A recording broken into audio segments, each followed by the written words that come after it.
All right, today I am joined by Alan Dershowitz, a lawyer, a prolific author, to go over some of the biggest stories. Alan, my first question for you is, what legal repercussions does President Trump have now that the hush money case is over? And why do you think that Judge Juan Merchan brought Donald Trump all the way back to New York just to sentence him to nothing?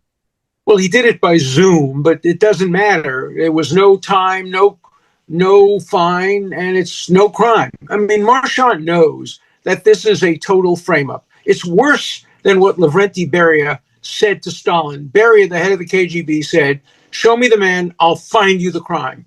And so Alvin Bragg tried desperately to find the crime. He put many assistants on it. They went through all the case books, all the cases in New York. They could not find the crime, so they made one up. I've been doing this 62 years. I can't even tell you what the crime is. You know, Thomas Jefferson once said that for something to be criminal, the law has to be so clear that a reasonable man can understand it if he reads it while running. You imagine that picture? He's running, he's reading it. I'm sitting. I've been sitting for 62 years studying criminal law. I can't understand it. It was an alleged misdemeanor in which he put hush money down as a legal expense, which of course it is. It was designed to settle a case. So it wasn't even a misdemeanor. But the misdemeanor was barred by the statute of limitations, so it couldn't be brought. So in order to turn it to a felony, they had to make believe that Trump imagined that when he allowed his third-level secretary or accountant to write down legal expenses from a drop load of possibilities, that he intended 2 years from now to cheat on his taxes, or intended that it would impact the election. Now, everybody knew already in the election that he said what he said in Access Hollywood, that, you know, he had affairs, all that. That wasn't going to impact the election. It was going to impact his wife. It was going to impact his family. And so they concocted a crime. And then they said to the jury, you don't have to agree on what the crime is. You can pick from multiple choice. And they gave him several choices, and the jury never told the judge which one they decided on. This is the worst criminal case I've seen in my career, and yet people are calling him a convicted felon. He's not a convicted felon. He's a convicted, framed non-felon. Okay. You said something that I hadn't thought about. Do you think part of this, other than keeping him off the campaign trail, was maybe to try to divide his marriage, he and Melania, or divide his respect from his own children?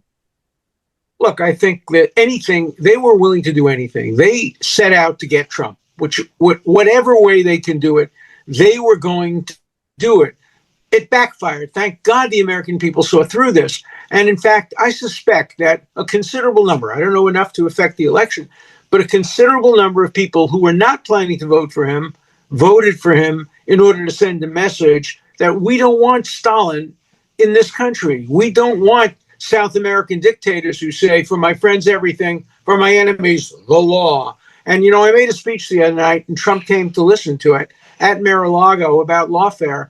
And the theme of my speech was, please, President Trump, and please, Republicans, don't lower yourself to what the Democrats did. Don't try to get revenge. Don't use lawfare. Don't go after people who are innocent. Don't make up crimes. And I saw Trump, you know, shaking his head when I was saying those things. So I'm hoping it had an impact on him. And I hope maybe we can put lawfare behind us. People have learned that it doesn't work in elections. So maybe we can move on and get back to the rule of law. Okay. Speaking of Trump, has he reached out to you for any legal advice or counsel since winning the election? I've met with him twice. I can't disclose, obviously, the content of my conversations with him, but I told him that without regard, and I'm not telling anybody who I voted for. I can tell you I voted against Trump in 2016 and 2020, but I'm not disclosing my vote in this election. I can tell you I'm supporting you now. I want you to be a great president over the next 4 years. I want you to make America the strongest country in the world. I want you to bring peace to the Middle East, to Ukraine. And so, yes, you can call on me for advice anytime you want. And he said he would do that. Okay. Well, that's really great. Well, you have really great advice. Okay. You mentioned, not using lawfare or revenge. What is the difference between using lawfare and revenge and actually going after people that committed crimes or need to be held accountable for using lawfare against the president? Well, if they've committed crimes, if they've done anything that violates specific criminal laws, passes the Jefferson test of you can understand it while running, then they should be prosecuted. But if you have to search and make up crimes and go and get people just because you don't like what they did, take, for example, Jack Smith. I think what he did is terrible, but I can't see any crimes that he committed. And so I would be opposed to that, just as I was opposed to attempts to impeach, President Biden or his Homeland Security Secretary. You don't use either the criminal law impeachment as a political weapon against your enemies. You use it only if it comes within the rule of law. Look, I've been writing about this for years now. I wrote a book called Get Trump, in which I made all these arguments even before some of this lawfare was applied. And I made the same arguments when I consulted on President Clinton's impeachment back in 1999, I think it was. So this has been a long-term obsession with me, not to see the justice system used for partisan purposes. Okay. What do you think Alvin Bragg or Judge Merchan, do you think that they will be reviewed or investigated, or with the dismissal, or I guess rather the way that Merchan ended this case, everybody will just move on and go on to the next legal proceeding? I would hope they would be looked into. I would hope that Bragg would be looked into. He has abused his exercise of prosecutorial discretion, not criminally, but for purposes of making sure he's not reelected, and to make sure that Merchan is not promoted or reappointed. That's an appropriate response to misuses of the administration of justice. If they find any crimes, any criminal conduct, sure, there should be prosecution, but otherwise the criminal justice system should be reserved, and the impeachment mechanism only for very, very serious pre-existing criminal or criminal type conduct. Okay. I know that you're representing a couple people that were involved with January 6th. I recently saw a new video that came out where Capitol Police are perched on a higher position. And I can't tell if they're using a paintball or rubber bullets, but the crowd looks fairly peaceful in the video. And then they start taking shots from this upper position. You can see people being hit in the back of the head. One guy has his lips blown off. Another guy has a hole shot through his cheek. What do you think will happen there? And what do you think President Trump should do with the majority of the J6 defendants? I haven't seen that video. My client is a young law student who graduated law school with good grades and was not permitted to graduate. He wasn't given his degree. He came there to protest, not to enter the Capitol. And he was in front of the Capitol and he was waved in by the police. We have a videotape that shows he was waved in. He went in. He was there for a few minutes. Then he left. He should be pardoned, of course. He should never have been prosecuted. People who aggressively assaulted policemen, clearly they should not be pardoned, I believe. And I think Vice President Vance-elect has said the same thing. So I think that President Trump has to make retail decisions, not wholesale decisions, not to pardon everybody on January 6th, but to pardon everybody who engaged in nonviolent behavior. Okay. And that's something his vice president has been saying is, listen, we do need to go case by case and look at this situation. President Biden has been questioned for some of the people he's pardoned. He's been questioned lately for some of the people he's given awards to. Why were you shocked that he awarded George Soros, and why do you think that was a bad move? It was a terrible move. George Soros is virulently anti-American. He hates America. He hates Jews. He's a Jew himself, but he's a self-hating Jew. He, during the Holocaust, was collecting the property of Jews who were being sent to death camps, and he said that was an important moment of his life. He has turned the left against Israel in the strongest way. He bought his way, obviously, to that prize by contributing enormous amounts of money to the Democrats. But he's the guy who put Alvin Bragg in office. He's the guy who put other district attorneys who want to free criminals in office. Some of them have been impeached. Some of them have been removed. Some of them have not been reelected. But he's hurt America, not helped America. And people who hurt America shouldn't get the Medal of Freedom. Okay.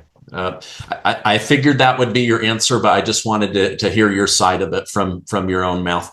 Why hasn't the election interference case in Georgia been fully dismissed? And do you think that Fani Willis will be reviewed or investigated for lying under oath and using taxpayer money to positively financially benefit her lover? I think so. I hope so. This is, to me, an open and shut case. Fani Willis should be prosecuted, should be indicted for perjury. She lied in front of a judge, in front of 1 million Americans, when she put her hand up and said that the affair began after she appointed her boyfriend to the job. But cell phones and other evidence that's hard to dispute proves that the relationship started earlier. So I think this would be an easy case to win. The case should be dismissed. Her whole office should be recused, as it was by an intermediate court of appeals, and an investigation should be opened against both her and her boyfriend for lying under oath. That's one crime that no public official should ever be allowed to get away with. Okay, thank you for that. Okay, I know that this isn't your area of expertise, but I'm watching these horrible fires in Los Angeles and Palisades, California. I know the government can't control the wind or fire, but there seems to be a lot of government-related errors with water and preparedness. What do you think will happen as the wealthiest, most influential Americans have everything they own burned to the ground? Are we going to see massive class action lawsuits, or what do you think might happen? Listen up, because I want to help you save money and make good financial decisions in 2025. A lot of us are trying to get our finances in order and start the year off right. There is some great news for homeowners. Interest rates have now dropped and are in the 5s. If you have been buried in high interest credit card debt, now is the time to break free. American Financing can help you access the cash in your home to pay off your high interest debt. Last year, their salary-based mortgage consultants helped customers save on average $800 a month. That's like giving yourself a $10,000 a year raise. What a great way to start the new year. And if you start today, you might be able to delay 2 mortgage payments. Call American Financing today at 888-686-8030 or visit americanfinancing.net/Gardner. Again, that's 888-686-8030. Go save yourself some money right now. But before we get to that serious question, let me just put an absurd thing forward. I don't know if you know it, but Code Pink, which is this kind of communist, hard left, feminist, anti-American group, Code Pink, has decided who caused the fires. The Jews. They blamed it on the Jews. They said that because Israel is polluting the environment in Gaza by defending itself, that pollution magically flew over the Atlantic Ocean, flew over the American continent, landed in Los Angeles, and caused the fires. You know, in the old days, they used to blame the Jews for poisoning the wells and for causing the Black Plague. And now this Code Pink, horrible anti-American organization, is back to the 1450s. Blame it on the Jews. You can always get away with that. Look, there's no question that whatever role you think climate warming has to play in this, you should be prepared for it, whether you're for it or against climate control. You have to be ready. And the Los Angeles Fire Department wasn't. You know what one of the heads of the DEI at the Los Angeles Fire Department said? We have to have fire people who, when they come to a fire, the people who are in the house have to look like the people who are rescuing them. That's DEI. No, You want somebody coming to your house that's stronger than you, works harder than you, is in better shape than you. I don't want somebody coming to my house that looks like me. That's the last thing I would want. I want somebody who looks, like some really powerful fireman.